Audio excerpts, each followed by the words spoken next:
Salut la gang, ici Alain Vachon. On est dans notre 4e capsule sur faire preuve de diligence et de vigilance pendant la crise COVID-19.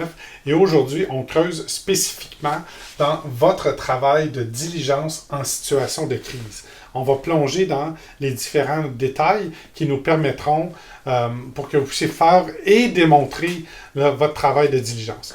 Je reviens.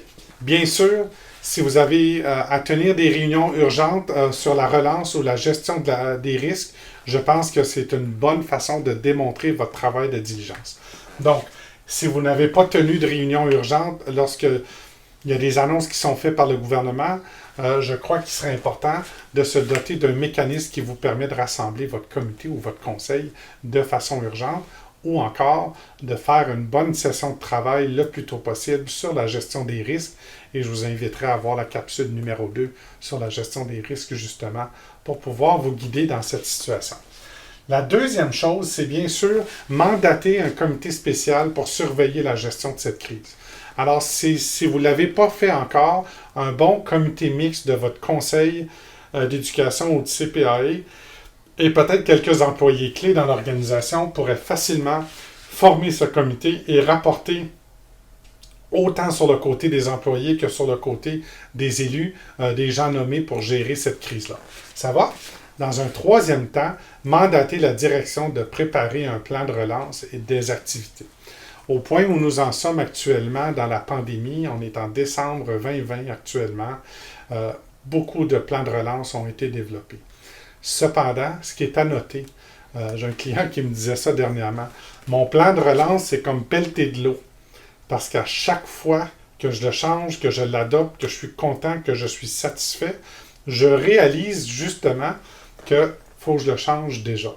Alors, si le mandat a déjà été donné que le plan de relance soit mis en place, assurez-vous d'en avoir une copie finale révisée à chaque rencontre pour qu'on puisse bien sûr s'adapter et bien savoir qu'il y a un plan de relance qui est en place.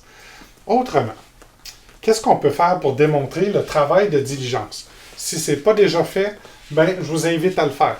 Une résolution pour mandater la direction générale ou d'école d'établir un plan d'action pendant la crise. Est-ce qu'il y a un plan d'action en place? Je le sais que la majorité des conseils d'éducation au pays ont créé un gabarit de plans d'action et ont travaillé avec les directions d'école et les comités locaux pour être capables justement de s'assurer qu'il y ait un plan en place. Cependant, je le laisse là parce que vous devez être au courant qu'il existe ce plan d'action-là et vous devez être au courant de sa dernière version. Donc, je l'ai gardé sur la liste. Donc, dans ce tableau-là, de ce plan-là, il devrait y avoir bien sûr les mesures préventives, l'analyse des directives des autorités et un plan de conformité, un plan d'opérationnalisation du télétravail aux besoins, ça va s'appliquer moins dans une école, mais au conseil d'éducation, pas toujours obligé de rappeler les gens au bureau, éviter de les exposer, surtout ceux qui sont des vecteurs. Je connais plusieurs employés dans les conseils d'éducation qui ont également des conjoints ou conjointes qui travaillent dans le milieu de la santé. On devient un vecteur dans ce temps-là. Comment on peut s'assurer de protéger et minimiser les risques? Peut-être que le télétravail s'impose chez vous. Évaluation du climat du personnel. Je pense que celui-là est très important. On ne le touche pas beaucoup, mais l'évaluation du climat, c'est quelque chose qui devrait se faire constamment. Alors, soit qu'on le fait en étant présent auprès de nos employés, ou on le fait un petit peu plus formellement, avec un simple petit sondage pour faire un petit check-in avec les employés pour voir où ils en sont, dans leur cheminement actuel, dans la crise actuelle, leur santé mentale, leur capacité de prendre soin d'eux, mais également de prendre soin de leurs proches, les accommodements requis. Sachez que tous les spécialistes en ressources humaines actuellement parlent d'accommodement pendant la crise pour s'assurer d'éviter que les gens se brûlent, qui se tannent, qui s'épuisent, l'épuisement professionnel, la maladie mentale, bien sûr, qui peut venir se faufiler dans tout ça. Alors, prenons soin de notre monde, c'est ce que j'aime bien dire. Adoption de directives et de politiques appropriées. Si ce n'est pas déjà fait, ça doit l'être. Il pourrait y en avoir d'autres qui s'en viennent. Il y a un vaccin qui s'annonce. Le vaccin étant annoncé maintenant, on se retrouve dans une situation, aurons-nous des directives et des politiques particulières pour s'assurer de protéger tout le monde? Ça va être une question intéressante dans les prochains mois. Ensuite, est-ce qu'on communique bien avec toutes les parties prenantes?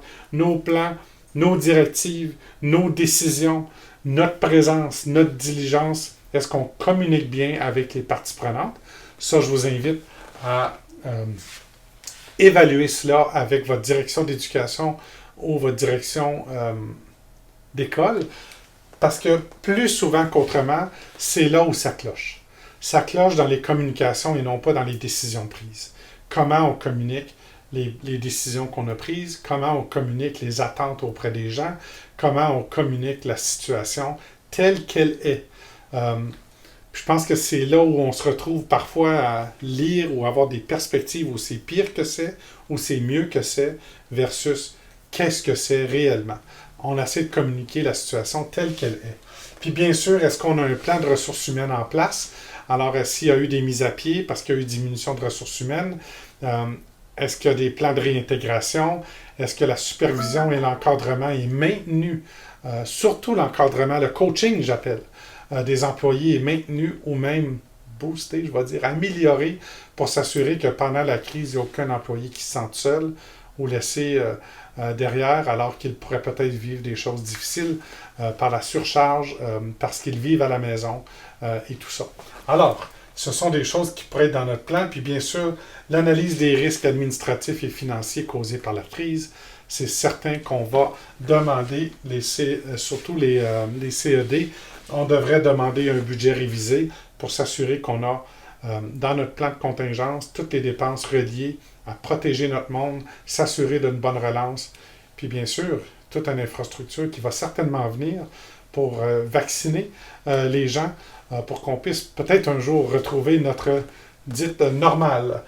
C'est ça pour aujourd'hui. Ce sont les pratiques. On va vous envoyer, on a vu un petit lien ici dans le bas, on a des questions types que vous pouvez poser comme membre d'un CED ou de CPAE. Puis vous allez pouvoir avoir ce petit document-là, un petit outil de travail qui a été préparé par notre équipe, qui est toujours très, très heureux de vous appuyer. Puis dans la prochaine capsule, on va parler de qu'est-ce qu'on peut s'attendre de notre direction d'école ou notre direction générale. Alors merci d'être à l'écoute. À bientôt.